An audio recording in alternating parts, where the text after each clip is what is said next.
¿Qué tal? ¿Cómo le va? Muy buenas tardes. Hoy es el miércoles 12 de enero. Tenemos, por supuesto, todas las noticias, todas las voces y un saludo a nombre de todo el equipo que hace posible esta emisión informativa cotidiana de Grupo Fórmula Noticias. Los saludo, claro, a nombre de nuestro coordinador, Carlos Urdiales. Carlos, ¿cómo te va? Muy buenas tardes. Pepe, muy buenas tardes, muy bien, muchas gracias. Preocupados, pandémicos, rudos de la información, los saludan a usted, Isaac Morán, Óscar Holguín, Héctor García Vega, Francisco Rosales, la producción de Charlie Pérez, de Juan Carlos Martínez, la asistencia de Claudia Medina y el agradecimiento a Uno TV por las facilidades prestadas a la producción de esta emisión informativa de Grupo Fórmula. Pepe. Claro, tendremos las noticias, las voces y todo lo importante, y tienes toda la razón cuando dices que estamos preocupados, quienes nos escuchan y por supuesto quienes informamos. Mire, por ejemplo, hoy Eduardo Clark, el director de la Agencia de Información Digital del Gobierno de la Ciudad de México, dijo que a partir de la experiencia de contabilidad respecto al número de personas que se están haciendo las pruebas para confirmar o descartar contagios COVID, señaló Eduardo Clark que de cada 3 personas que acuden a hacerse una prueba, una está contagiada. Ayer fue el día con más positivos que hemos identificado en todo el programa de kioscos, cerca de 9,600. Para que tengan como referencia, el dato más alto que tenía el año pasado era un poco más de 7,000. Y además, llegamos a ser casi 30,000 pruebas. Y estamos con un porcentaje de positividad pues cercano al 33%, bastante alto. Altísimo. Comparado a lo que vimos en las olas previas. En el momento de mayor positividad, en diciembre del año pasado y en el verano, estábamos hablando de positividad más bien cercana al 25 al 27%. Esto lo dijo Eduardo Clark esta tarde aquí en Grupo Fórmula con la periodista Denise Merker. Estamos esperando en cualquier momento el sector salud federal dará a conocer las cifras de contagios correspondientes a las últimas 24 horas. Sin embargo, ha trascendido que la cifra viene bastante más alta con respecto al día de ayer, cuando la Secretaría de Salud, las autoridades sanitarias contabilizaron arriba de 33,000 contagios. Esté usted pendiente, no queremos avanzar lo que no nos consta y por lo tanto esperamos la confirmación de las autoridades sanitarias al respecto. Hay mucha preocupación, y le digo incluso a nivel internacional, por parte de la Organización Mundial de la Salud, porque la OMS insiste una vez más en que el contagio por la variante Omicron sigue siendo un tema muy peligroso. Resulta que los contagios subieron 55% en una semana. La semana pasada se notificaron más de 15 millones de nuevos casos de COVID-19 en todo el mundo, el mayor número en una sola semana hasta el momento, y una cifra tan alta que la OMS tuvo que ajustar la escala de las gráficas con la que los representa. Aunque Omicron causa una enfermedad menos grave que Delta, sigue siendo un virus peligroso, especialmente para quienes no están vacunados, insistió el doctor Tedros, el director de la OMS, que celebró que haya menos fallecimientos. Sobre el pronóstico de que un 50% de los europeos se contagiará con Omicron en los próximos 2 meses, la epidemióloga líder de la OMS, Maria Van Kerkhove, dijo que se trata tan solo de un modelo y que existen las herramientas para planear y evitar que se cumpla. Van Kerkhove rechazó que por el momento la enfermedad se pueda considerar endémica. Es lo que está indicando hoy la Organización Mundial de la Salud. También en su informe semanal, la Organización Panamericana de la Salud, que depende justamente de la OMS, que a su vez es un organismo de las Naciones Unidas, está advirtiendo que en México, que la cuarta ola será superior a la tercera ola, con un número mayor de contagios, como ya lo estamos padeciendo. Esta cuarta ola pandémica de coronavirus ya se vive en nuestro país y va a superar a la tercera que se padeció el año pasado. Es la alerta que lanza la Organización Panamericana de la Salud a través de Sylvain Aldigeri. Ella es la gerente de incidentes para COVID-19 de la OPS. Estamos observando una curva de crecimiento exponencial de casos. Ayer, 11 de enero, se llegó a nivel federal a una cifra récord con más de 33.600 casos nuevos y también un récord de casos activos con más de 70.000 casos activos esos últimos días. Y en México, de acuerdo a los análisis de la Secretaría de Salud a nivel federal, se prevé una cuarta ola superior a la tercera, y comparativamente a la misma época en 2021 se observan mucho más casos. Es lo que dice el gerente de incidentes para COVID-19 de la Organización Panamericana de la Salud, Sylvain Aldigeri. Y nos están dando ya la cifra, terrible cifra, respecto al número de contagios entre ayer y hoy. Para que se dé una idea, son 11,000 contagios más que el día de ayer. Se suman en este momento 44,187 contagios. Ya resulta lugar común hablar de que se han batido todos los récords pandémicos. Esto va a seguir y va a seguir de manera muy exhibida, expuesta, pues, de manera muy, muy grave. Le debo comentar que esta pandemia no bajará de ritmo, quizá hasta dentro de, no sé, quizá finales de mes, si seguimos las estadísticas y el comportamiento de la variante Omicron en Sudáfrica, país donde fue detectado hacia finales del mes de noviembre del año pasado, o seguimos un poco el patrón que se ha presentado en el Reino Unido de la Gran Bretaña, donde ha habido picos muy altos y ha comenzado lentamente a descender. Un escenario semejante se prevé para México, pero que sean los expertos los que nos pongan al tanto al respecto. Está precisamente en la línea telefónica, y lo agradezco muchísimo, el doctor Samuel Ponce de León. El doctor Samuel Ponce de León es titular de la Comisión Universitaria para la Atención de la Emergencia del Coronavirus, obviamente de la Universidad Nacional Autónoma de México. Doctor, muchas gracias por aceptar la invitación. Muy buenas tardes. Buenas tardes, José. Mucho gusto. Saludos al auditorio. Muchas gracias. Igualmente saludos a ustedes que no paran de trabajar. Desde el lunes comenzó a circular un comunicado avalado por ustedes, respecto al tema del peligro que significa el contagio por la variante Omicron. Acabamos de dar la cifra que está ya confirmada por parte de la Secretaría de Salud. Al momento, 44,187 contagios en las últimas 24 horas, 11,000 contagios más que el día de ayer. Doctor, ¿cuál es el primer comentario que merece esta cifra? Porque entiendo que esto va a seguir todavía de forma muy grave. Usted dígame, ¿por cuánto tiempo? Bueno, pues es difícil precisar hasta dónde vamos a llegar. Se ha calculado y ya han comentado diversos especialistas que quizás podría haber una transmisión de la infección al 50% de la población en esta cuarta ola que está evolucionando en plena velocidad. Así que podremos tener muchos más casos infectados. En el escenario tenemos que contemplar por lo menos diferentes elementos que nos sitúen correctamente. Primero, ciertamente hoy, a diferencia de hace 2 años, tenemos un muy amplio conocimiento del virus, tenemos un amplísimo conocimiento de cuáles son las medidas de prevención eficaces, qué es lo que tenemos que hacer, y además tenemos una proporción de la población, particularmente aquí en la Ciudad de México, en el área conurbada, que está inmunizada. Todo esto establece una diferencia significativa con lo que ha ocurrido en las olas previas. Además, tenemos que considerar que las características de esta variante Omicron la hacen diferente en tanto su virulencia es menor, esto está ya bastante bien caracterizado, que la variante Delta, así que tendremos un muy amplio número de casos, desafortunadamente. Proporcionalmente tendremos un menor número de casos graves, esperamos.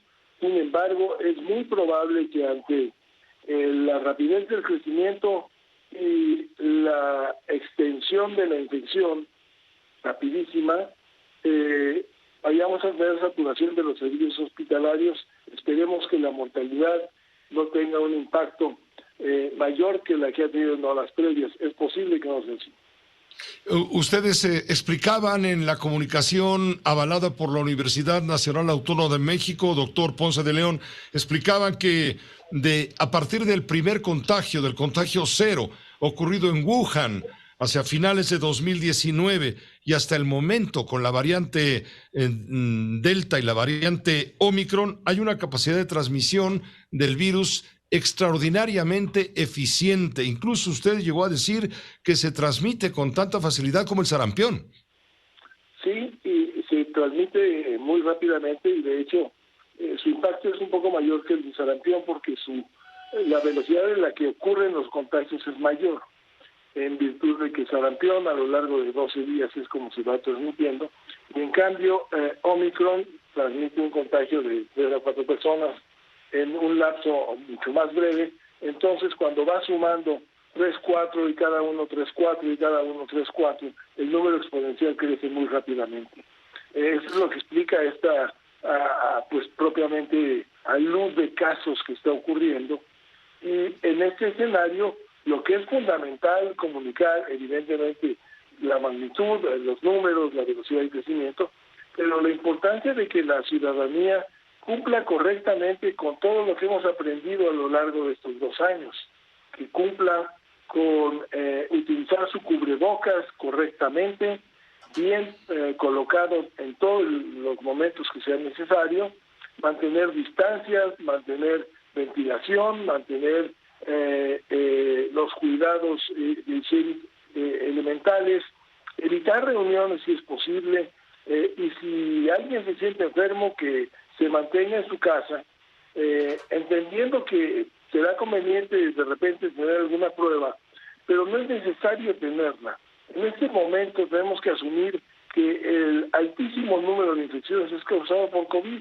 Pero si yo sospecho que tengo COVID, no necesito salir a tomarme una prueba que no va a modificar en nada mi evolución. Claro. Si tengo algún problema que moleste más allá de lo que yo supongo que es un simple catarro, consulto los servicios médicos, veo si es necesario hacer algún otro estudio, pero de otra manera nos quedamos mejor guardados, evitando contagiar a más gente. Le comento una estadística que es evidente, está contabilizada. En Sudáfrica comenzaron los contagios fue en Sudáfrica donde detonó la variante Omicron, comenzó hacia finales de noviembre, el 24 de noviembre se dio cuenta ya de los primeros casos y de pronto viene un contagio, vamos a decir, exponencial.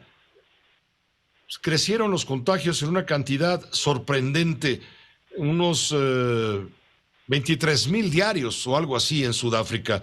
Y después de pronto empezó a decaer esta curva y se ha reducido en un 67%. En el Reino Unido de la Gran Bretaña, algo parecido, una tendencia también a crecer a la cumbre, a la cúspide, a la parte más alta y luego empezar a descender. En México estamos en este momento en el punto quizá más crítico y se prevé como una especulación estadística no basada en evidencia que podría ser hacia finales de este mes de enero cuando pase relativamente el peligro y se convierta esta variante Omicron en una endemia. ¿Coincidía usted con esto o podríamos ser más precisos? Bueno, no exactamente. Seguramente vamos a entrar a un plató en términos de la transmisión en algún momento que no sé qué tan real sea porque también va a depender de la disponibilidad de pruebas, pero efectivamente yo pienso que vamos a llegar en los próximos días a un plató que se puede mantener durante algún tiempo. No sé qué tan comparable sea Sudáfrica con México. Sudáfrica tiene una población de aproximadamente 60 millones de personas, nosotros tenemos 130 millones de habitantes en México, un poco más. El doble, claro. Entonces, el escenario puede ser diferente también por la dispersión. Son múltiples ciudades. Esta epidemia ha empezado los primeros sitios en donde empezaron a crecer los casos fueron Quintana Roo y Baja California Sur, básicamente en relación a turismo, luego las ciudades grandes, Nuevo León, Ciudad de México, el Bajío, y entonces se viene extendiendo así, entonces podría ir un poco más allá de lo que es fin de mes, quizás hasta febrero, y la disminución se vea un poco después. No va a ser una aguja tan de ida y vuelta rápidamente. Entonces esto podría tardar un poco más, y lo que es cierto es que el número de casos va a ser tan alto tan rápidamente que va a haber un desbordamiento de servicios de salud posiblemente. Entiendo que ya se han tomado muchas previsiones. Claro. Sobre eso le quiero preguntar, ¿hay riesgo, lo que dice usted, doctor Ponce de León, hay riesgo de que ante esta demanda por el crecimiento de contagios, eventualmente los servicios hospitalarios puedan quedar rebasados? Desde luego hay un riesgo. Entiendo que también es algo que hemos aprendido, cómo lidiar con esta situación desde el punto de vista de atención a los servicios de salud mucho mejor. Entonces, pero la prueba va a ser fenomenal, porque en un corto espacio de tiempo va a haber un gran número de solicitudes de atención. Doctor, y bueno, en pocas palabras, tenemos que hacernos de una vez a la idea de que medio México va a acabar contagiándose en diferentes momentos, pero de aquí por lo menos a que acabe este mes, medio México vamos a estar contagiados probablemente. Pues posiblemente sí, y para eso precisamente es que es fundamental que el mensaje que hay que repetir incansablemente es: eviten salir si pueden. Desde luego no podemos tampoco suspender las actividades completamente, como ya pasó. Ya sabemos cómo lidiar con esto, cómo gestionar nuestros riesgos. Entonces, usemos un cubrebocas, mantengamos la distancia, hagamos lo que tenemos que hacer, y si alguien desarrolla síntomas, que se quede en su casa, que no vaya a hacer 6 horas de fila para buscar una prueba, que lo que le va a decir es lo que ya suponía, que tiene COVID. Y entonces lo que tiene que hacer es cuidarse, tomar un paracetamol si se siente mal. Si esto tiene cualquier duda de que se pudiera sentir un poco más mal de lo que espera con un catarro sencillo, que consulte los servicios médicos, vía telefónica, su sistema asistencial, su médico de cabecera, como quieran, pero que no busquen una congregación de gente, de aglomeraciones. Doctor, creo que esto es fundamental, lo que usted nos dice, para tomarlo en cuenta y evitar justamente contribuir a la propagación virulenta en este caso de la variante Omicron. ¿Algo más que nos quiera recomendar? Porque estamos en manos de ustedes, los analistas, los que opinan, los que conocen de infectología, de epidemiología. Estamos en sus manos respecto a los consejos que nos pueden brindar para salvar esta situación que tendrá que finalizar o terminar algún día. ¿Cree usted que estamos pasando esta crisis? ¿Estamos viendo ya un poco la luz al final del túnel de la pandemia, o todo dependerá de que no aparezcan nuevas variantes? Realmente me gustaría decir que sí, es el final del túnel, pero no tengo elementos para esto. Esto lo hubiéramos podido pensar hace un par de meses ante la tasa de transmisión que teníamos. El hecho es que tenemos que aprender a vivir con este virus, José. Él no va a desaparecer de un día para otro. Vamos a mantener una tasa de transmisión que va a ir disminuyendo paulatinamente. Se va a establecer una cifra endémica de casos que va a tener repuntes en algún periodo del año, quizás invierno. Vamos a tener que ir desarrollando biológicos que podamos aplicar en los momentos adecuados, y tendremos que aprender a vivir de una manera diferente, también con precauciones, con todos estos elementos preventivos que acabamos de mencionar, y entender que tampoco ahorita tendríamos que suspender todo completamente. Tenemos que aprender a sobrevivir con esto y gestionar nuestros riesgos personalmente y también como sociedades. Doctor, muy agradecidos con sus comentarios a través de la Universidad Nacional Autónoma de México en su calidad de titular de la Comisión Universitaria para la Atención de la Emergencia del Coronavirus. Nos sirve mucho todo lo que usted nos explica. Ojalá que sí. Mucho gusto, José. Saludos al auditorio. Mucho gusto igualmente. Saludos, el doctor Samuel Ponce de León, de la Universidad Nacional Autónoma de México. Hay mucho más que comentar. Está el asunto del primer ministro británico, Boris Johnson.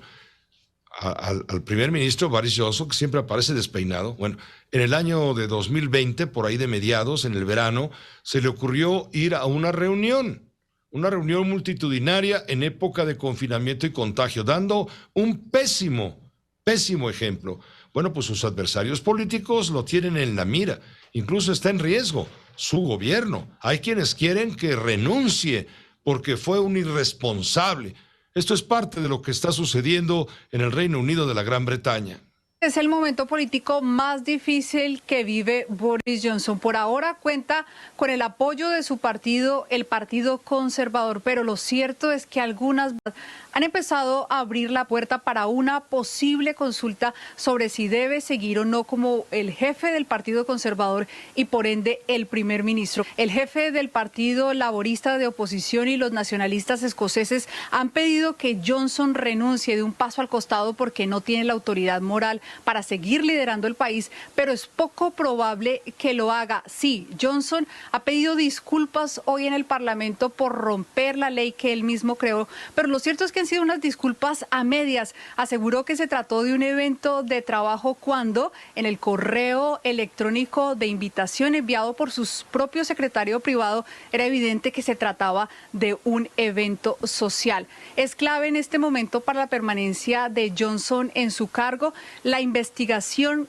independiente que adelanta el gobierno sobre estas fiestas. Fíjese hasta dónde ha llegado el tema de los contagios y el tema de los gobernantes que con irresponsabilidad no han sabido actuar adecuadamente y ahora son víctimas también, claro, políticamente hablando, de sus opositores. ¿Qué pasa en México? ¿Cómo va la salud del presidente de la República? Hoy lo explicó quien lo sustituye en las mañaneras, me refiero a Adán Augusto López Hernández, el secretario de Gobernación. Pues el señor presidente está estable, continúa su recuperación.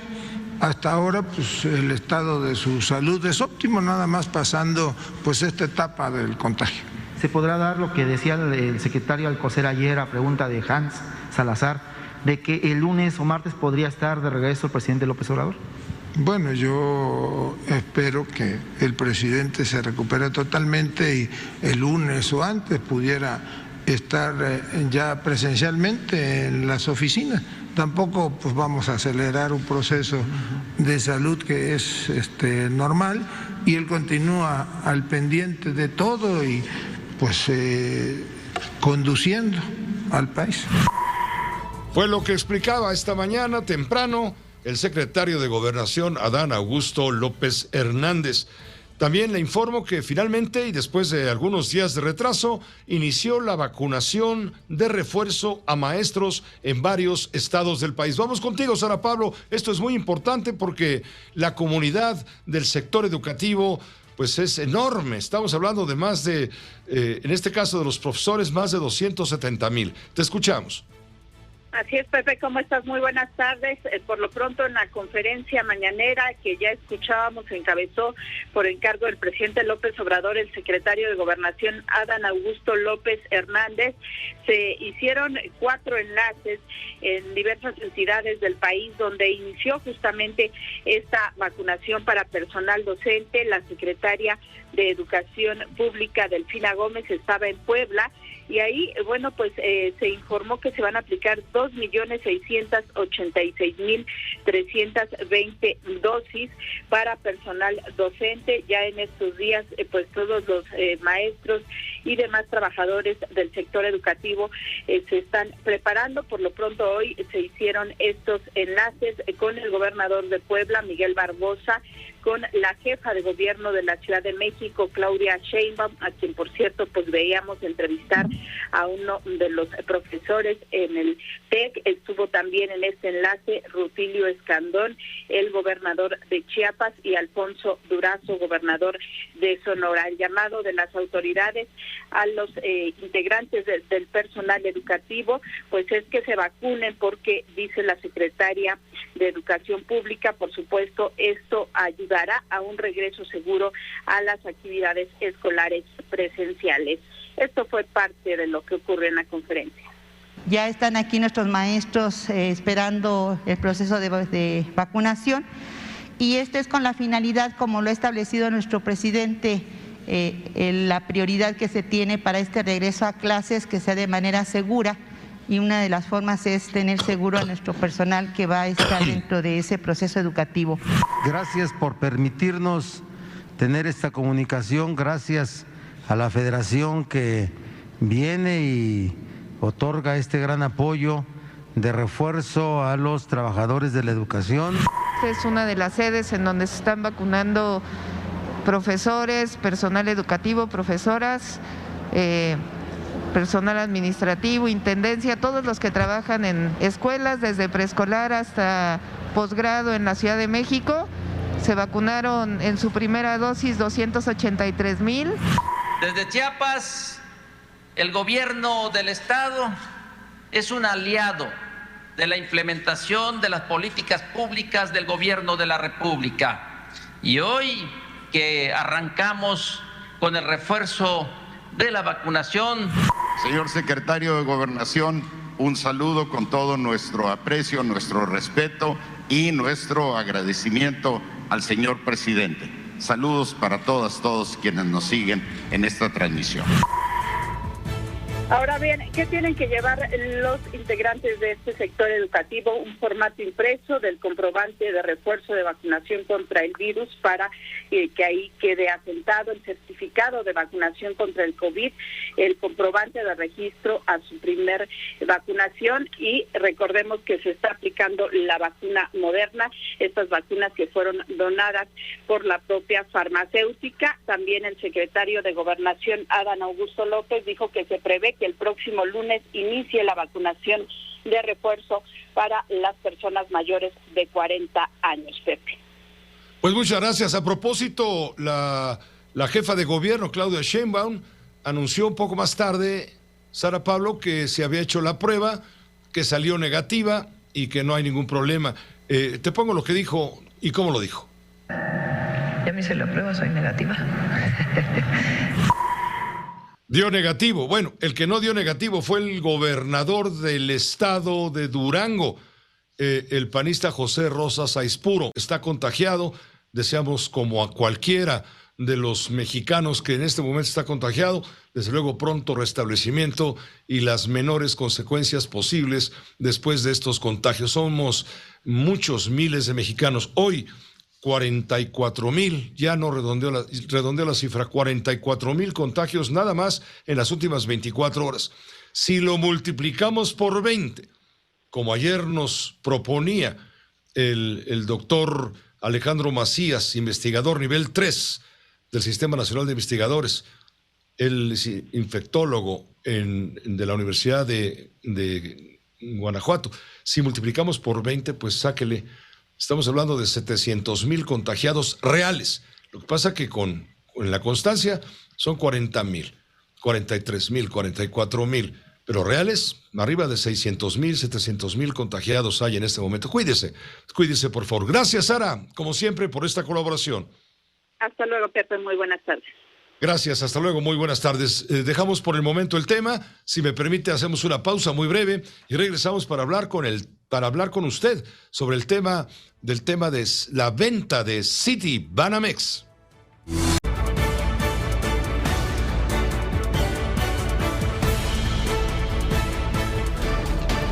José Cárdenas informa. Todas las noticias, todas las voces. Antes de ir con el tema de la venta de Citibanamex, sorpresiva para los que no estaban enterados en el mundo de las finanzas, antes de ir con eso y con otros asuntos de violencia que se han generado en las últimas horas, permítame el contacto con el ingeniero Alberto Hernández Unzón, el meteorólogo de Grupo Fórmula Noticias. Hay una ola polar en Canadá que está llevando a que sufran los canadienses temperaturas de menos 30 grados bajo cero, y en algunos puntos, como por ejemplo Quebec, la temperatura está en 37 grados bajo cero.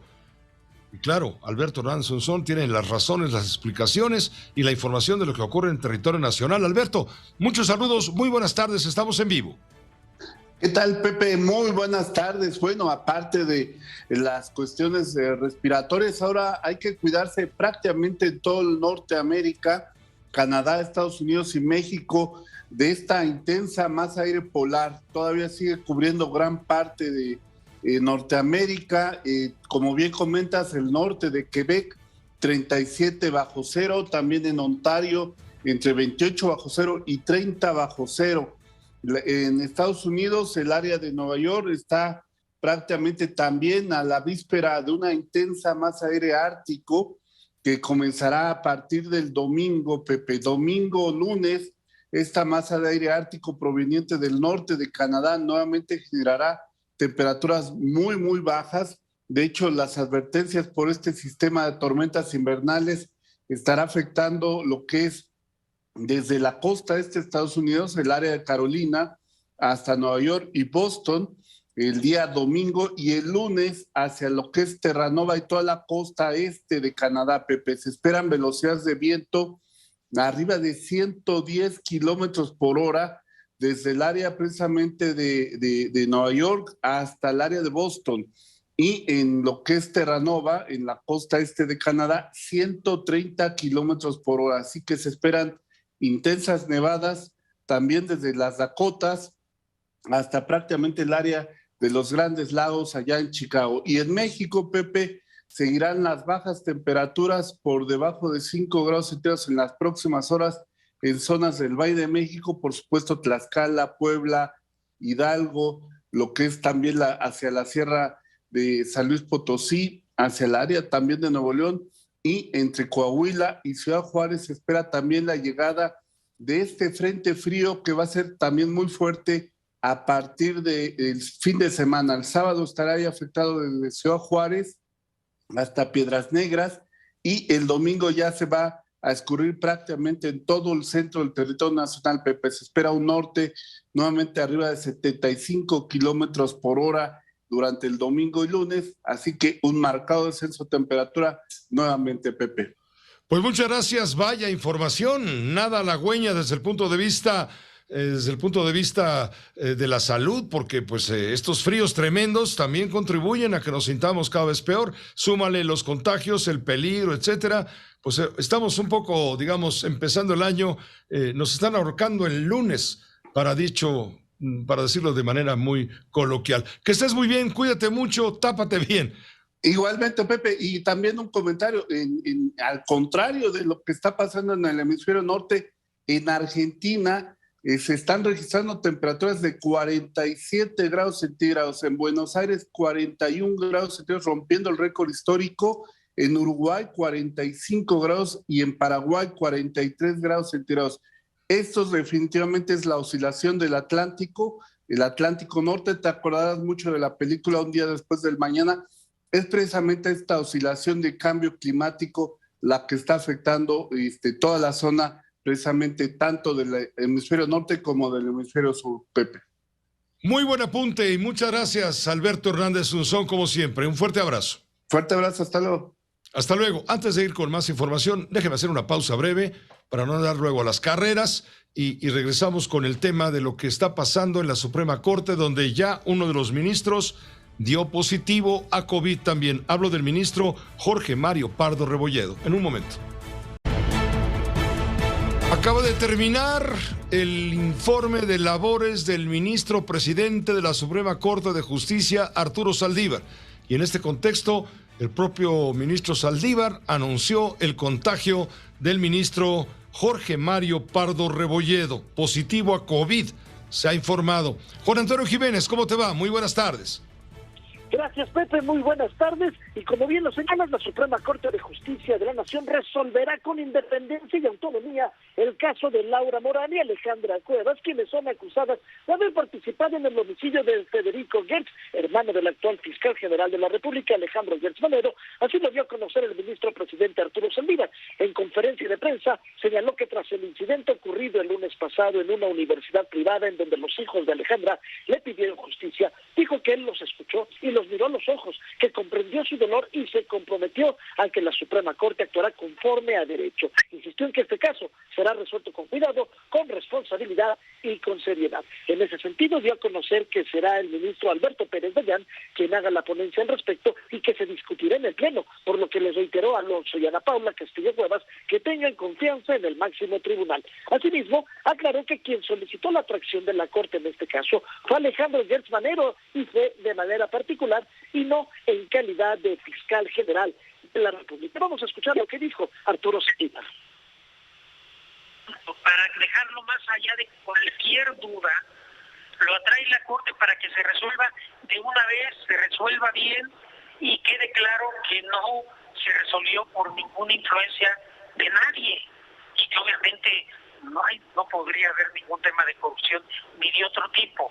Fue cuidar el Estado de Derecho, fue cuidar las instituciones, pero fue cuidar también un asunto que es muy mediático y que de no resolverse con la certeza de la imparcialidad iba a generar un desgaste también para el propio Poder Judicial Federal y además quizás no se iba a resolver en definitiva. Cabe señalar que en esta primera conferencia de prensa de este 2022, Arturo Saldívar dio a conocer que el ministro Jorge Pardo Rebolledo dio positivo a COVID y confía en que en breve pueda reintegrarse al Pleno. En ese sentido, también señaló que a pesar de que en estos momentos está el contagio muy fuerte, no se van a cerrar las puertas de nueva cuenta en el Poder Judicial y van a continuar trabajando con todas las medidas. Además, señaló que la experiencia que les ha dejado estos 2 años de pandemia es que el 80% de los contagiados se encontraban dentro de su casa y no laborando. En ese sentido, también dio a conocer que ya propuso al Pleno de la Suprema Corte y fue apoyado por unanimidad que la vacante del siguiente consejero del Consejo de la Judicatura Federal se lleve a cabo y que solo participen magistradas de circuito. Este concurso será para puras mujeres y así habrá una mayor paridad. Y por último también Pepe habló acerca de algunas críticas que ha recibido. Dijo que la Corte no retrasa asuntos, la agenda la fijan, esos asuntos son temas problemáticos que cada uno que va fijando y no se van ellos a trabajar a través de las columnas de radio y televisión y mucho menos a través de las redes sociales. Insistió en que en la Corte hay 12,000 asuntos cada año, de los cuales más de 3,400 se resolvieron por acuerdo y 9,000 más también fueron por exhorto. Así que, Pepe, ese es el reporte que te tengo hasta estos momentos de lo que ocurrió en esta primera conferencia de prensa en la Suprema Corte. Qué bueno que lo aclaras. Fue conferencia de prensa, la primera del año, del ministro presidente de la Suprema Corte, Arturo Saldívar. No fue un informe de labores, eso yo lo había hecho incluso antes de haber terminado justamente el año pasado, antes de que se fueran de vacaciones en la Corte. Muchas gracias por la información, Juan Antonio, que estés muy bien. Gracias, buenas noches. Gracias. Y también es noticia, Javier Giles, tú tienes la información, es noticia que el Tribunal Electoral del Poder Judicial de la Federación ha confirmado una multa de casi 5 millones de pesos, 4.9 millones de pesos al Movimiento de Regeneración Nacional, a Morena, el partido en el poder. ¿Por qué? Por el ilegal financiamiento de los gastos del partido con dinero retenido a empleados del municipio de Texcoco en la administración de la hoy secretaria de Educación Pública, Delfina Gómez. Javier, tú tienes más datos. Adelante, buena tarde. ¿Qué tal, Pepe? Buena tarde a todos. Por unanimidad, los integrantes de la Sala Superior del Tribunal Electoral del Poder Judicial de la Federación resolvieron esta tarde confirmar la sanción al partido Morena de más de 4.5 millones de pesos por haber retenido parte del salario de los trabajadores del municipio de Texcoco cuando la presidenta municipal era Delfina Gómez y que fueron en beneficio del partido Morena. Entre los años 2013 y 2015, cuando la ahora secretaria de Educación Pública se desempeñó como presidenta municipal de Texcoco en el Estado de México, ordenó que se les retuviera un promedio del 10% de su salario a los trabajadores del sistema de limpia, así como del DIF municipal, para financiar al partido de reciente creación, al partido Morena. El PAN lo denunció en el año 2017 ante el INE, el cual la sancionó al partido con 4.529.000 pesos. Desde luego, el partido Morena impugnó, ya que sostuvo que se trataba de donaciones voluntarias de los trabajadores en favor del partido Morena. El caso llegó hasta el Tribunal Electoral del Poder Judicial de la Federación y este miércoles resolvió que hubo elementos para resolver sin duda alguna de que no se trataron de donaciones. Se les retuvo de forma ilegal, en contra de su voluntad, parte de su salario, lo que sí procede esta multa de 4.529.000 pesos y ya no hay de otra. El partido Morena tendrá que pagar y hacerle preguntas a la ahora secretaria de Educación Pública sobre este caso. Pepe, parte de lo que sucedió en el Tribunal Electoral esta tarde. Sí, a la ahora secretaria de Educación Pública habrá que hacerle todas esas preguntas. También no sé dónde quedarán, Javier Giles, las aspiraciones de la maestra Delfina Gómez, quien aspira a gobernar su natal Estado de México, después de este asunto bochornoso, donde primero se quitó dinero a los trabajadores del municipio, los que tú mencionabas, los de Limpia y los del DIF, y con ese dinero se financió a Morena. Ella dijo que habían sido donaciones voluntarias, pues ya descubrieron que no son donaciones voluntarias, y por lo tanto se procede la sanción de 4.9 millones de pesos contra Morena y el descrédito, sin duda, la mancha para Delfina Gómez, la secretaria de Educación Pública. No, si no cabe duda, todos, finalmente todos acaban siendo iguales. Gracias, Javier, que te vaya muy bien. Muy buena tarde para todos, Pepe. Gracias, buena tarde. Y bueno, antes de que se me olvide, creo que es importante destacar que Oribe Peralta anuncia hoy su salida definitiva del fútbol mexicano. Dice que al concluir el torneo pasado, de 2021, reciente, ya le dijo adiós al fútbol. Tras 19 años como jugador, pudo lograr un título de goleo individual. Fue el goleador mexicano en activo con más anotaciones, 166. El Cepillo, Oribe Peralta, logró 4 títulos de liga, 2 con Santos Laguna, 2 con el América, además de un torneo de Copa y 2 de Conca Champions con las Águilas. Así se despidió Oribe Peralta. Siempre estuve ligado a un balón. Si me preguntaras, ese ha sido el gran éxito de mi vida. El fútbol depende de un balón para poder ser, y así me aferré yo a él como si de ello dependiera también mi existencia. El balón para mí es alegría. Es esas mañanas que se convierten en noche en las cascaritas con los amigos.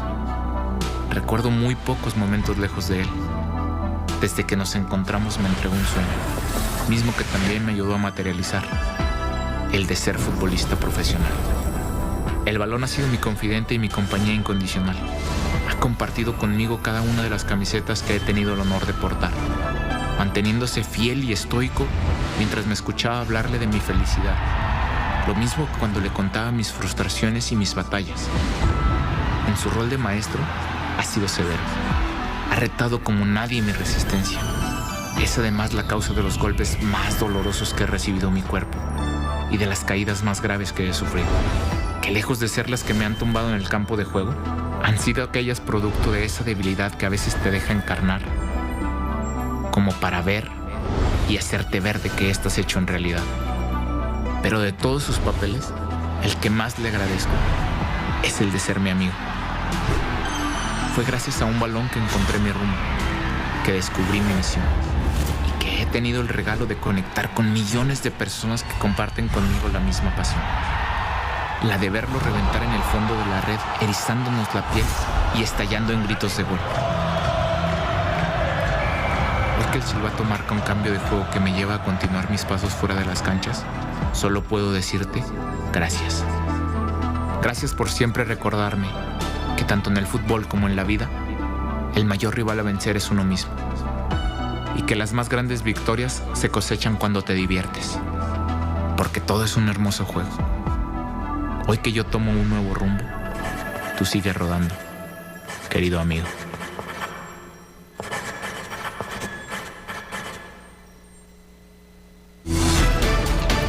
José Cárdenas informa. Todas las noticias, todas las voces. Las voces.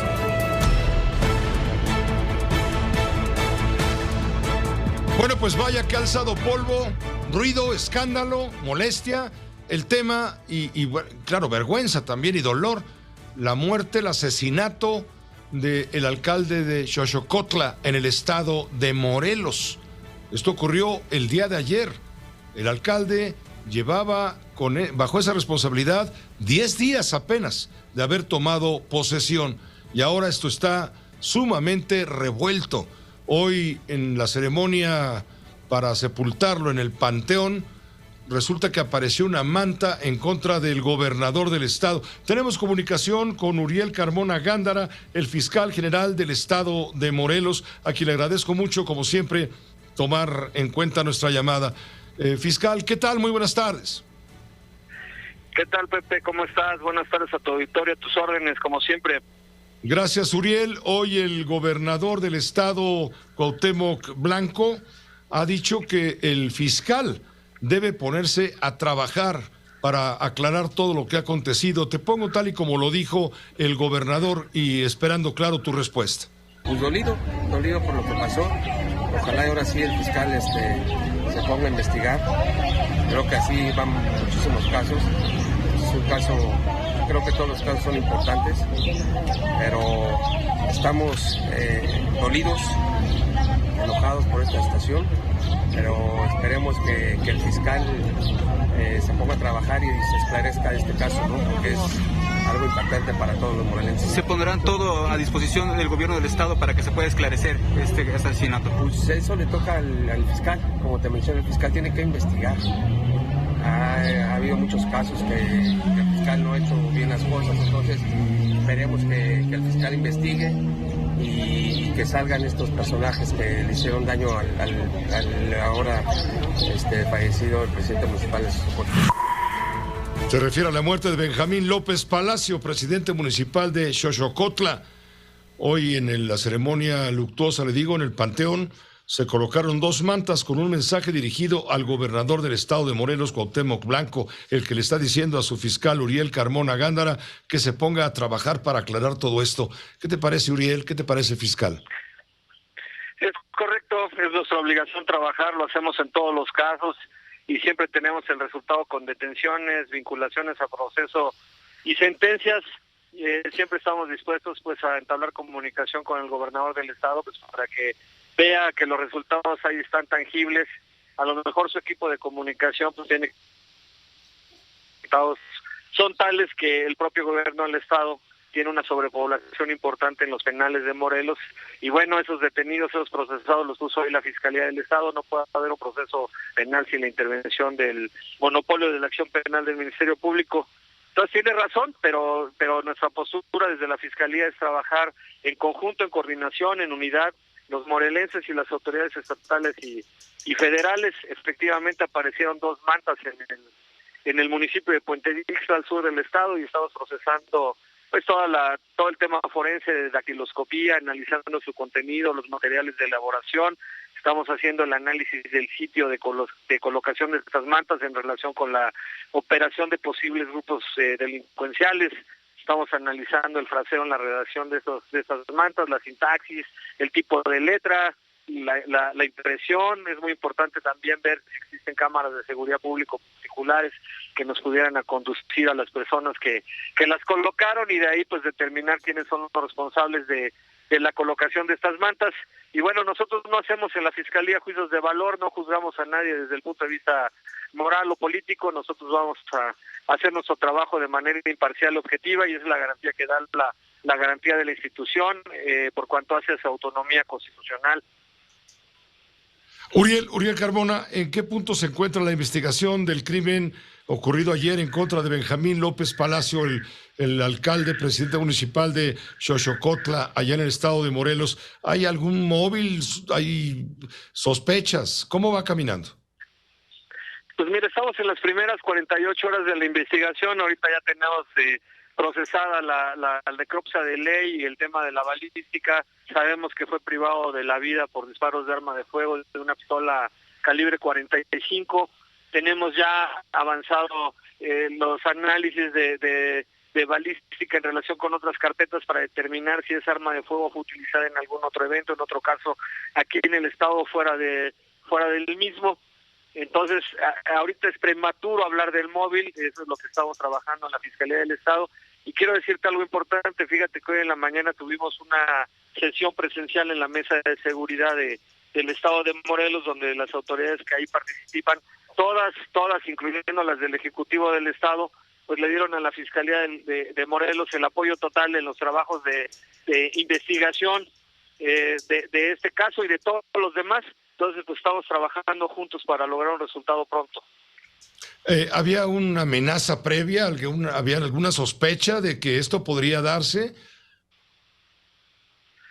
Sí, mira, tenemos un dato no formal de que había habido una visita de personas que pudieran haberse acercado con la víctima el sábado pasado. Sin embargo, ese hecho no fue documentado en una denuncia formal. No recibimos en la Fiscalía del Estado una denuncia por parte de él o de personas cercanas a él. Sin embargo, eso es un hecho que nosotros vamos a sentar en la carpeta de investigación. Ese es uno de los temas que trabajamos hoy en la mesa de seguridad. Y pues estamos ahorita definiendo cuáles son las líneas de investigación que nos van a llevar al esclarecimiento de este lamentable homicidio. Ha dicho el gobernador que no confía en tu trabajo. Sí, bueno, pues esa es una opinión subjetiva.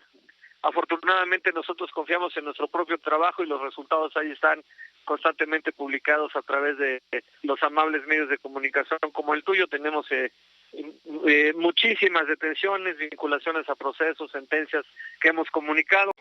Entonces, pues nosotros somos respetuosos de su opinión, pero nosotros vamos a seguir trabajando. Sin embargo, mi mano siempre está extendida para el gobernador del estado para que se acerque a conocer el trabajo de la Fiscalía, ¿no? Uriel Carmona, te pregunto dos cosas para terminar, si me permites. ¿Qué hay de la fotografía escandalosa donde el gobernador aparece fotografiado con 3 líderes del crimen organizado en el estado de Morelos? Foto que según el vocero de la diócesis de Cuernavaca asegura se tomó en el año 2019 cuando Cuauhtémoc Blanco ya era gobernador del estado y se tomó en Yautepec, en la iglesia de la Asunción, tengo entendido.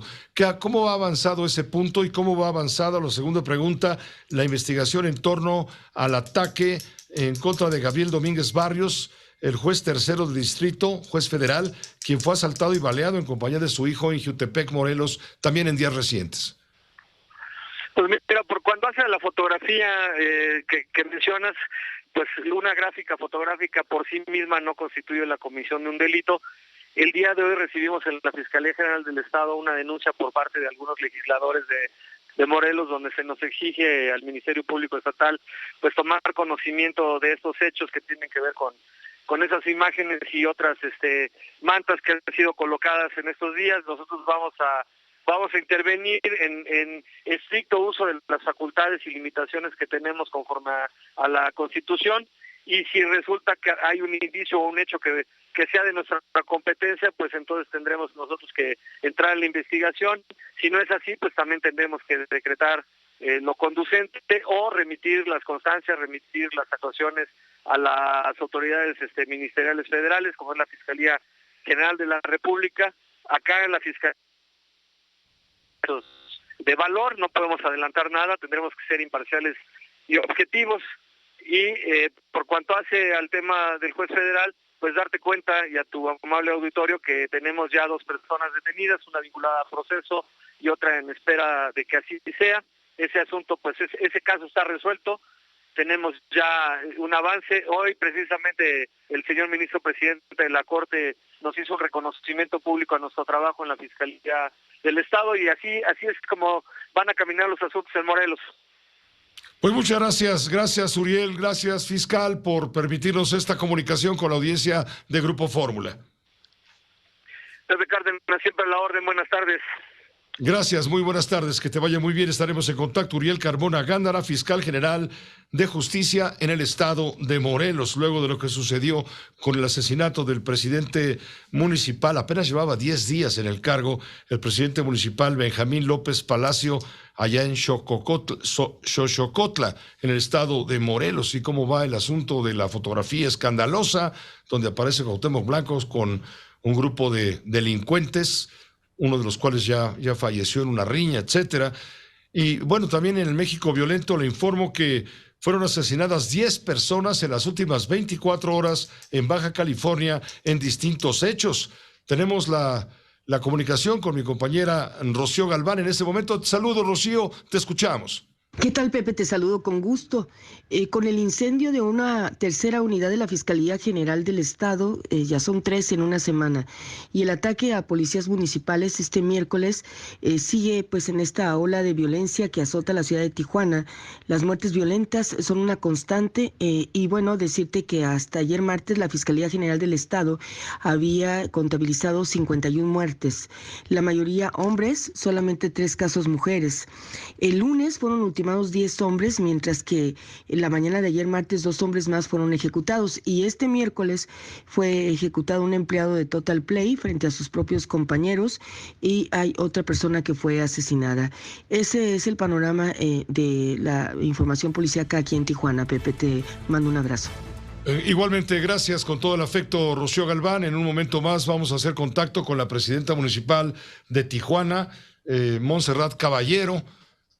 Ha cumplido ya 100 días al frente de este municipio, sin duda el más poblado de la República Mexicana. Son más de 2 millones de habitantes los que ahí viven, en un punto neurálgico, clave, estratégico, desde todo punto de vista de seguridad, económico, de migración, en el mapa mexicano. Permítame una pausa y regresamos para hacer el contacto con la presidenta municipal. Con la oportunidad de un cruce fácil, que no es así. Y la otra cuestión es que somos respetuosos de las leyes estadounidenses que deciden pues regresar a las personas que no cuentan con los papeles o la capacidad jurídica necesaria para estar en Estados Unidos. Entonces tenemos esta doble problemática. Sin embargo, tuvimos grandes avances porque cuando tomé la presidencia municipal, cuando tomamos este gobierno, en la parte municipal teníamos 1,700 migrantes en el Chaparral, y lo hemos reducido a 400, y ese era un tema importante, una problemática binacional que se ha ido reduciendo. Y todo esto también, claro, está vinculado con el esfuerzo que tiene que hacer el municipio de Tijuana con respecto a los contagios por la pandemia de coronavirus, que ahora está más grave que nunca por la variante Omicron, que es otro de los temas, supongo, de prioridad para el tratamiento y cuya respuesta exige la ciudadanía. Efectivamente, siendo la frontera más visitada del mundo, han incrementado muchísimo los problemas de COVID, sobre todo por la variante. Sin embargo, en unión al Estado, a las políticas públicas del Estado y la Secretaría de Salud, nosotros ampliamos los módulos y también participamos con personal en los módulos de vacunación, siguiendo principalmente la política pública del Estado, y nosotros pues con esa contención, porque la principal función de la presidencia municipal es dar servicios y no podemos cerrarlos. Montserrat, se ha dicho que tú eres una gente muy cercana al exgobernador Jaime Bonilla, y que esto ha generado confrontación con María del Pilar Ávila. ¿Qué hay al respecto con la gobernadora actual? Bueno, definitivamente al contrario, esto nos ha unido más porque las dos, la gobernadora y tu servidora, salimos de la misma escuela política que fue el ingeniero Jaime Bonilla Valdés en materia de Morena, y las dos tuvimos el apoyo de él. Ella, para ser presidenta municipal de Mexicali, contó con el apoyo del exgobernador, y su servidora para también poder acceder en materia del partido, porque la elección fue de la ciudadanía, a ser diputada. Entonces, realmente esto, al contrario, ¿no? Yo creo que entre ella y yo hay esa cercanía porque las dos salimos de la misma escuela política. ¿Qué van a esperar? ¿Qué deben esperar los tijuanenses de su presidenta municipal? Ya transcurrieron 100 días. ¿Qué les promete? ¿Qué les ofrece? ¿A qué se compromete? Claro que sí. En estos 3 meses más las promesas se cumplen, y las hemos venido cumpliendo con 5 ejes. Ejes del ciudadano, el ciudadano que exige, que es el bacheo, la recolección de basura. Sin duda el tema ecológico es importantísimo, pero en materia de seguridad, que es ahorita el problema más latente, es la contención y disminución. Ya nos pusimos en comunicación con el general Landeros, también con lo que será la nueva fiscalía, estando en contacto con los 3 poderes. Pues Tijuana es un reto formidable, tomando en cuenta, como tú bien dices, que es el punto de la República, el punto fronterizo más visitado de toda la República Mexicana, donde circula la mayor cantidad de gente, y en todo el mundo. Es la frontera peatonal más importante, sin duda, y trae connotados y notables problemas. Es el principal receptor de remesas provenientes de nuestros paisanos que se están jugando la vida y el trabajo allá en los Estados Unidos. ¿Cuántos millones de dólares en el último trimestre han pasado justamente por la frontera? Tú tienes la cifra, tal vez. Tienes 44 millones, estamos muy al pendiente porque Tijuana es una ciudad de migrantes, yo misma soy migrante y tenemos las puertas abiertas para quien decida regresar, para quien decida tener el sueño americano, no somos quien para truncar los sueños de nuestros paisanos y apoyar a las familias que se quedan, de los paisanos que decidieron cruzar y tomar esos riesgos y también apoyar a la economía tijuanense con estos 544 millones que dan en participaciones. ¿Por qué dices que eres migrante? Porque naciste en Oaxaca, pero si llegaste muy jovencita, muy niña, a los 2 años de edad.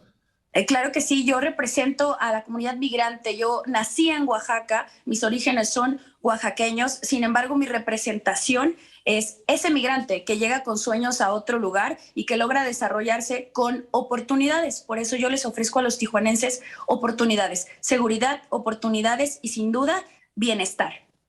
Tijuana, punto de tránsito, cuando menos de 31 millones anuales de personas, caray. Es una cantidad formidable, insisto, con todos los problemas. La industria maquiladora también es un punto clave, que están haciendo de Tijuana una ciudad, por supuesto, un atractivo. ¿Cómo va la inversión? Porque entiendo que algunos inversionistas tienen miedo de invertir en Tijuana. ¿Qué has captado? ¿Qué has captado al respecto? Bueno, el miedo de los inversionistas son 2. Uno es la seguridad, pero el principal es la infraestructura por la atracción de sus productos. Y Tijuana sigue siendo hoy por hoy uno de los lugares preferidos para la inversión. No estamos en contra de la inversión extranjera porque en Tijuana se vive diferente al resto del país por ser esta frontera tan transitada, pero también estamos apoyando a la inversión local y también a nuestros ciudadanos a que se atrevan a poner negocios. Estamos apoyando al micro y al macro negocio. En tus planes políticos, que además te contemplo la larga trayectoria legislativa, política de tiempo atrás, más de 10 o 12 años en esto, corrígeme si me equivoco, supongo que están los planes dentro de 6 años, ¿o no? Bueno, definitivamente son pocos años, son 10 años y los planes pues realmente no los veo a tan largo plazo, los veo a corto plazo porque nadie tiene la vida comprada, mañana pueden pasar muchas cosas y mi principal objetivo es cambiar el rumbo de Tijuana. Si no conozco Tijuana y cada rincón, no puedo pensar de manera macro, así que mi principal objetivo es que saquemos adelante a Tijuana. Te agradezco mucho tu tiempo, Montserrat Caballero, presidenta municipal de Tijuana, un punto clave que a mí en lo personal me encanta cuando tengo la oportunidad de visitarlo, porque hierve, bulle, está viva. Tijuana es un punto clave, no solamente en el mapa nacional. Muchas gracias, Montserrat. Gracias por haber invitado a Tijuana cuando quiera usted venir. Muchísimas gracias, cuando quieras. Gracias, claro que sí. Muchas gracias, Montserrat Caballero, la presidenta municipal de Tijuana. Nos permite una pausa muy breve, volvemos enseguida. Un tema candente desde el punto de vista de los analistas financieros, sin duda, es el que se refiere al anuncio sorpresivo para los de a pie, el anuncio de la venta de Citibanamex, de Citigroup, que se retira de la banca de consumo, vende todo lo que tiene que ver con chequeras, créditos, hipotecas, préstamos bancarios, préstamos para la compra de vehículos, vamos, hasta el acervo cultural Banamex, todo. Y la marca Banamex están a la venta. Esto ha simbrado justamente, pues imagínense, 12 millones de cuentavientes de este banco. Se preguntaban ayer a estas horas, bueno, ¿y qué va a pasar? Nada, serenos. Todo mundo salió a decir, los analistas financieros a decir, no es una quiebra, es una negociación, es una acción de compraventa. Falta ver quién se va a quedar con Banamex, quién lo va a comprar, si un banco mexicano o bien otros inversionistas extranjeros. Se especula mucho de quiénes podrían comprar, hablando de los que manejan los bancos en México. Otros dicen podrían llegar inversionistas de otros países, pero vamos primero con el jefe Diego Fernández de Ceballos, su bitácora desde la Resistencia, en este caso para comentar el impacto que causó justamente el anuncio de la venta del tercer banco más grande e importante en el ámbito nacional, con el mayor número de sucursales que usted puede imaginarse, más de 1,300 y tantas, según nos decían ayer. Diego, ¿cómo te va? Muy buenas noches, un saludo cordial. Igualmente, José, buenas noches a ti y a tu audiencia. Buenas noches, Diego. Banamex, ¿qué historia? Citi, Banamex, se pone a la venta, el gobierno minimiza el impacto, la Secretaría de Hacienda plantea temas delicados para las autoridades. ¿Tú cómo lo ves? Lo veo de esta manera. Mira, la venta anunciada de Citi Banamex, según el secretario de Gobernación, no es una mala noticia, no es una mala señal. Como tú lo dices, según la Secretaría de Hacienda, es un asunto delicado. Según mi opinión, por lo pronto es una mala señal. ¿Por qué, José? Por varias razones. Primero, porque es una noticia, como tú la has señalado, sorpresiva, al menos para la población, y eso en sí mismo puede traer consecuencias negativas y multiplicadoras. En segundo lugar, porque se habla de una operación que implica la salida más grande de capitales extranjeros como consecuencia de la venta de una empresa privada. Una venta sin medida anterior de esta dimensión en la historia de México. Estamos hablando de la salida de 30 o 40 mil millones de dólares y todavía no sabemos, como tú lo has comentado, si la compra de esta empresa será por capital mexicano, por capital extranjero o mixto. En tercer lugar, José, porque no se le puede pedir a Citigroup que diga enteramente la razón por la cual se retira de México. Si es por desconfianza, porque no ve realmente la vigencia de un Estado de Derecho en México, por las políticas públicas de este gobierno, lo único que dice es que está haciendo un replanteamiento de sus inversiones en el mundo. Nos ha dicho que esa decisión, que es monumental en la venta de esas acciones y de sus activos, responde a que están redefiniendo su estrategia de negocios en todo el mundo. Eso, en buen romance, José, implica que el portafolio de acciones que ponen en venta en México no lo consideran la mejor opción para esta empresa Citigroup. Ahora bien, esa venta anunciada de Citibank México no estará decidida solamente en función de los intereses privados de la vendedora y de los posibles compradores. Todavía falta por ver las autorizaciones de Hacienda, de la bancaria, de la COFESE, porque se trata de evitar, o al menos se debe evitar, concentración del mercado y falta de verdadera competencia en el sector financiero y bancario del país. Además, para que Citigroup pueda dedicarse en México solamente a realizar grandes operaciones con grandes empresas y no con el público en general, requerirá de una nueva concesión. En síntesis, José, hasta el momento poco sabemos al respecto y mucho se irá sabiendo directa o indirectamente del qué y el porqué de esta decisión de venta. En otra área del pensamiento, no es buena señal que una empresa saque de México, por la razón que sea, 30 o 40 mil millones de dólares, a menos que pudieran venir esos millones de otros inversionistas extranjeros, lo que es probable, pero no necesariamente seguro. Y por último, ya veremos si realmente se trata de una redefinición de su estrategia mundial por parte de la vendedora o va junto con parejo un mal pronóstico que tiene la vendedora de los próximos años en México por el comportamiento de este gobierno. ¿Qué quiere decir para el público en general? Es una noticia sorpresiva y sorprendente, que puede ser ciertamente una nueva visión de un grupo importantísimo en el mundo como es Citigroup, que está redefiniendo sus políticas de inversión, o también porque está viendo un futuro nada limpio, nada claro, nada prometedor en México. Vamos a ver qué pasa y por lo tanto estar a la expectativa.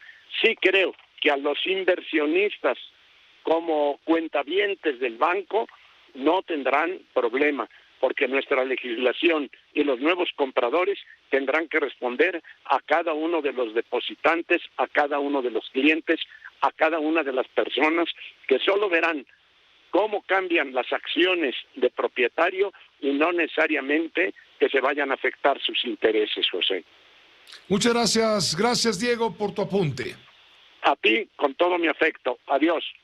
Recíproco, lo sabes. Gracias, Diego Fernández de Ceballos, su bitácora de la resistencia. Pues mire, sobre esto, ya lo refería Diego, el secretario de Gobernación, Adán Augusto López Hernández, hoy en el papel de ocupar el protagonismo en la conferencia mañanera presidencial, ante la ausencia del presidente por contagio, hoy simplemente dijo el Adán Augusto Álvarez que nuestro país cuenta con estabilidad financiera, que no hay por qué preocuparse. Bueno, yo creo que pues eso se tiene que analizar. Le repito, es una especie de retiro de utilidades a la que tienen derecho los fondos que han invertido en la deuda mexicana. No es una inversión que hayan hecho ahora, el país heredó una deuda que han venido contratando las administraciones anteriores y esta administración no ha contratado más deuda pública y se ha ocupado de ir incluso ya realizando pagos anticipados de la deuda y seguramente se mantendrá esta política. Por su parte, la Secretaría de Hacienda y Crédito Público en la mañana diciendo que la Secretaría de Hacienda estaba enterada de esta operación que para nosotros los de a pie, insisto, resultó sorpresiva y que no habían dado a conocer estos datos porque pues no querían alterar las circunstancias del mercado. De esta manera, la Secretaría de Hacienda minimizó que pueda haber peligro de fuga de capitales extranjeros y por la venta de activos de Banamex o Citibanamex o como sea. Hacienda reconoció que la salida de Citigroup de México es sin duda también un asunto delicado. Y luego de este anuncio, Citigroup terminó con una buena jornada en la Bolsa de Valores de Nueva York, luego de anunciarse la venta de Banamex. ¿Qué dicen aquí los banqueros mexicanos? Daniel Baker Feldman, presidente de la Asociación de Bancos de México, dijo que la venta de Banamex por parte de Grupo Citi responde a un cambio de estrategia global que no debe generar incertidumbre o temor entre los grupos. Hoy conversó con el periodista, con mi amigo Joaquín López Dóriga, aquí en Grupo Fórmula, el presidente de la Asociación de Bancos de México. ¿Te acuerdas que en su momento hubo un grupo que compró Banamex hace algunos años, que era Citi, en 2001? ¿Y qué pasó con los cuentavientes, con los ahorradores, con los acreditados, con los deudores? Nada, el banco siguió operando. Dicho eso, también es importante mencionar que este proceso durará seguramente algunos meses. Por lo tanto, durante esos meses seguirá operando como Citibanamex. Y una vez que ya la transacción se lleve a cabo, pues tendrá que pasar todos los tamices que tienen que pasar cualquier grupo accionario que quiera incursionar en el sector bancario, donde tenemos la gran responsabilidad, tú bien sabes, de cuidar y salvaguardar los depósitos de los mexicanos. Entonces debemos de estar seguros y convencidos que durante este proceso todo va a seguir igual y que el grupo que compra es un grupo que tenga todas las credenciales para poderse quedar con un activo como Banamex. Daniel Becker también dijo que los clientes de Banamex deben estar tranquilos, que la operación de venta del banco no los va a afectar en nada. Todos los activos como el negocio de nómina, la cartera hipotecaria, el crédito familiar y empresarial, la parte patrimonial, las afores, la compañía aseguradora, el manejo de las tarjetas y los inmuebles pasarán a los nuevos accionistas que deben cumplir con, por supuesto, muchos requisitos. O sea que todos serenos y tranquilos, es lo que dice el presidente de la Asociación de Bancos de México, Daniel Becker Feldman. Permítame una pausa muy breve y regresamos con usted. Banamex, sí, claro que es uno de los bancos más antiguos de México, desde el siglo XIX. Estamos hablando de 137 años de existencia con diferentes nombres. Nació en junio de 1884 como resultado de la fusión del Banco Mercantil Mexicano de aquel entonces y del Banco Nacional Mexicano. Y así llega Banamex. El primer cambio significativo para Banamex vino en el septiembre de 91, cuando el grupo fue adquirido por un grupo de inversionistas encabezados por los principales accionistas de Acciones y Valores de México, Axival, casa de bolsa, con lo que constituyó el grupo financiero Banamex Axival. Durante los siguientes años se integraron diversas subsidiarias, incluyendo Afore Banamex y Seguros Banamex. La historia es muy larga. Luego pues viene a cuento luego del anuncio, le digo, de la venta de los activos de Banamex por parte de Citigroup. Vamos a una pausa breve, volvemos.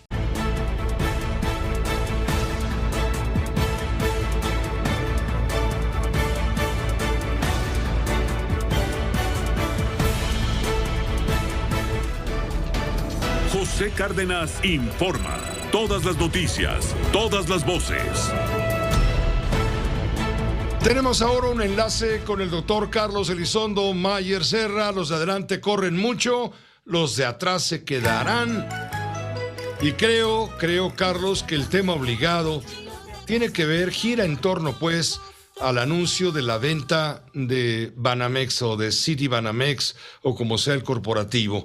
El tercer banco más importante, de acuerdo con las estadísticas publicadas en todas partes. Ayer decíamos que era quizá el cuarto, no, es el tercero más importante.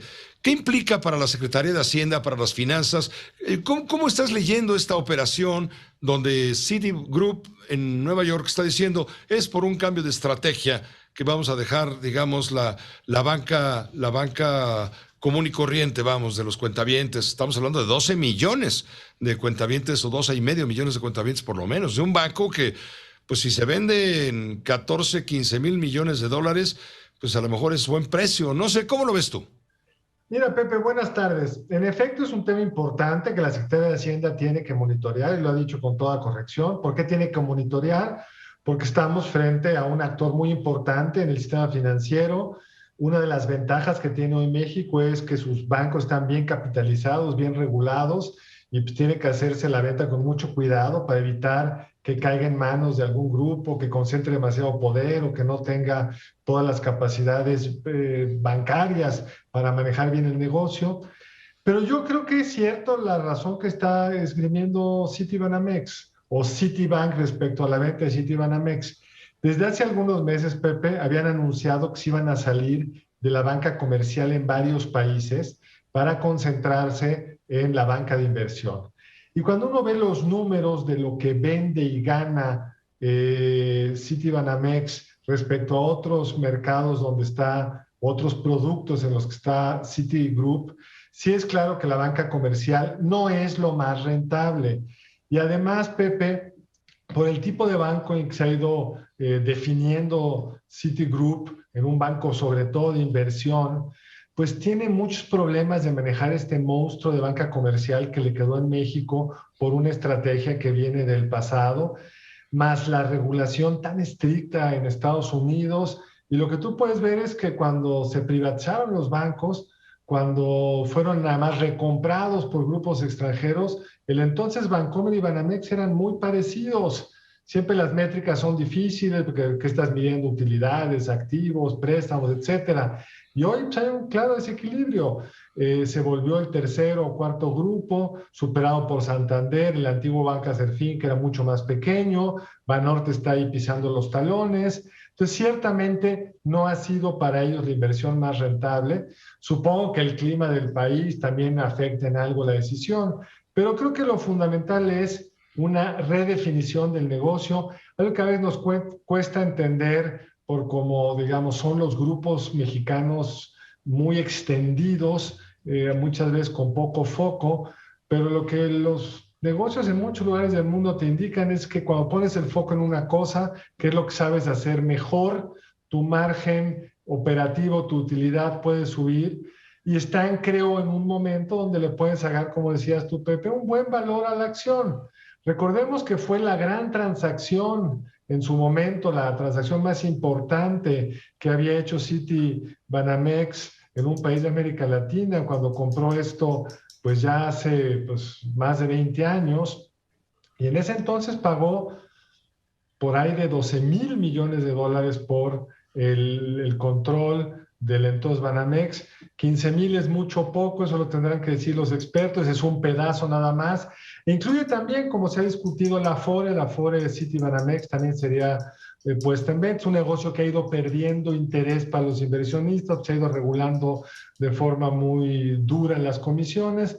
Entonces sí creo que estamos ante una oportunidad de que se reconfigure el sistema financiero mexicano en la medida en que, por ejemplo, si un grupo mexicano lo adquiriera, pues la proporción de bancos extranjeros arriba cambiaría de forma bastante importante.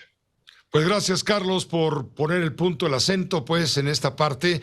Nos interesaba mucho tu punto de vista. Ya luego hablaremos de los cambios que hubo en el gabinete, porque también trae jiribilla, también trae su mensaje, pero el tiempo es cruel. Absolutamente, el tiempo es cruel. Ya hablaremos del Tren Maya y los cambios del gabinete. Que tengas buena tarde. Pues sí, nos emboletamos en eso también, que la gente quiere tu punto de vista. Buenas noches, Carlos. Buenas noches, Pepe, gracias. Gracias, buenas noches. Ya está listo Rafael Cardona. Es que le hemos pedido a Rafael Cardona que nos ayude a presentar ante usted un retrato de un gran periodista, filósofo, escritor, poeta, crítico, bueno, hasta actor. Estoy hablando de Tomás Mojarro, el valedor Tomás Mojarro, aquel que terminaba sus programas que hacía hace años en Radio Universidad, rubricaba sus programas diciendo: bienaventurados los que nos copian, porque de ellos serán nuestros errores. Yo era un fiel seguidor de los pensamientos, del periodismo, de la visión de la vida que tenía Tomás Mojarro, admirable, quien falleció a los 89 años de edad. Rafael Cardona, tipazo, sin duda, el Tomás Mojarro, ejemplar, su trabajo profesional, periodístico y literario también. Hizo hasta un cómic, tengo entendido, que se llama El Valedor. ¿Cómo está, Rafael? Buenas noches. ¿Qué tal, Pepe? Me da mucho gusto saludarte en esta tarde, en esta noche. Pues fíjate que a mí me dolió mucho la muerte de Mojarro, porque tuvimos una etapa trabajando, no juntos, pero sí muy cerca, cuando se fundó el periódico 1+1.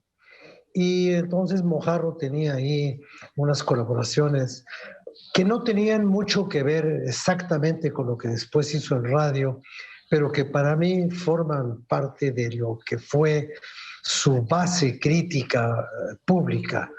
Él había incursionado originalmente en el mundo literario, incluso el Fondo de Cultura Económica tiene publicado un libro muy interesante que se llama El Cañón de Juchipila. Él era de allá de Zacatecas, y entonces ese libro, bueno, es una colección de cuentos muy influidos por toda esa línea narrativa que viene de Rafael F. Muñoz, de Nelly Campobello, de Agustín Yáñez, evidentemente de algunas cosas de Martín Luis Guzmán y obviamente del inmenso Juan Rulfo. Y entonces Mojarro iba por esa línea narrativa, ¿no? Una especie de costumbrismo mexicano muy bien desarrollado, y que desde mi punto de vista fue una pena que él interrumpiera su carrera literaria, pero pues ya sabemos que en el mundo de las letras muy pocos son los que pueden sobrevivir y vivir muy bien solamente con la escritura de libros y de cuentos y de poemas y cosas parecidas. Mojarro anduvo también en asuntos del teatro, fue profesor, y cuando encontró lo que es más difícil de encontrar en materia de comunicación, cuando encontró su propio lenguaje y cuando supo adaptar algunos campos, no diré de su erudición, pero sí de su alta cultura, al lenguaje popular, entonces Ahí fue donde se incrustó. Y se incrustó tanto en los periódicos. No olvidemos que él tuvo durante muchos años una columna en Reforma, no en la edición matutina de Reforma, sino en su vespertino que se llama El Metro, y ahí estaba el valedor, ahí estaba escribiendo para los consumidores de ese periódico, que es un periódico de nota roja, que tiene también pues algunos de los elementos editoriales que tiene la casa matriz, digamos, El Norte y el Reforma. Hoy le llamaríamos la prensa fifí. Bueno, pues ahí escribía Mojarro y también tuvo una larga trayectoria en Radio Universidad y en los medios públicos. Y bueno, pues yo solamente recordaré lo que él decía cuando se iba, aparte de los errores. Decía, bueno, pues si esta es la última, bueno, pues esta fue la última. Gracias, Rafael. Gracias por la evocación del gran Tomás Mojarro. Que estés muy bien. Buenas noches. Gracias. Gracias. Buenas noches, Rafael Cardona. Su cristalazo hoy dedicado a retratar la dimensión del gran Tomás Mojarro, que falleció ayer a los 89 años de edad y deja un legado periodístico que va, como decía Cardona, ¿no? Colaboraciones en revistas, en diarios, su participación en la radio mexicana, por supuesto, en la Radio Universidad, que lo va a extrañar. Lo vamos a extrañar al gran Tomás Mojarro. Hagamos una pausa breve. Volvemos.